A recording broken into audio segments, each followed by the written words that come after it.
Train miss করে ক্ষোভে ফেটে পড়া যুবক, স্টেশনে যাত্রীদের দিকে পানির পাইপ ছুঁড়ে বিশৃঙ্খলা, ভাইরাল ভিডিও ঘিরে চাঞ্চল্য। ভারতীয় রেল স্টেশনে গভীর রাতে অদ্ভুত প্রতিশোধ, যাত্রী সুরক্ষা নিয়ে উঠল প্রশ্ন। একটি ভারতীয় রেল স্টেশন থেকে সামনে এসেছে চাঞ্চল্যকর এক ভিডিও, যা ইতিমধ্যেই সামাজিক মাধ্যমে ভাইরাল। ভিডিওতে দেখা যায় ট্রেন মিস করার পর এক ব্যক্তি অদ্ভুত উপায়ে ক্ষোভ প্রকাশ করছেন। ঘটনায় দেখা যায় ট্রেনটি স্টেশন ছাড়ার সময় প্ল্যাটফর্মে থাকা একটি পানির পাইপ তুলে নিয়ে ওই ব্যক্তি খোলা দরজায় দাঁড়িয়ে থাকা যাত্রীদের দিকে জোরে জল ছুঁড়ে মারছেন। আচমকা এই ঘটনায় যাত্রীদের মধ্যে আতঙ্ক ও বিশৃঙ্খলার সৃষ্টি হয়। গভীর রাতের এই ঘটনায় প্ল্যাটফর্ম জুড়ে চাঞ্চল্য ছড়িয়ে পড়ে। প্রত্যক্ষদর্শীদের দাবি, ট্রেনটি ছেড়ে যাওয়ার ঠিক পরেই ওই ব্যক্তি ক্ষুব্ধ হয়ে এমন কাজ করেন।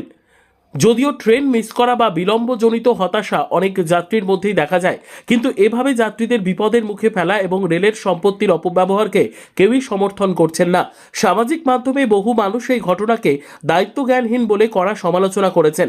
অনেকেই মনে করছেন, চলন্ত ট্রেনের দরজায় দাঁড়িয়ে থাকা যাত্রীদের উপর হঠাৎ জল নিক্ষেপ করলে তারা ভারসাম্য হারিয়ে বড় দুর্ঘটনার শিকার হতে পারতেন। রেল কর্তৃপক্ষের তরফে এখনও আনুষ্ঠানিক প্রতিক্রিয়া মেলেনি, তবে বিশেষজ্ঞদের মতে এমন আচরণ শুধু বিপজ্জনকই নয়, এটি আইনত দণ্ডনীয় অপরাধও হতে পারে। এই ঘটনা আবার মনে করিয়ে দিল, ব্যক্তিগত ক্ষোভ বা হতাশা কখনো জনসাধারণের নিরাপত্তাকে ঝুঁকির মুখে ফেলতে পারে না।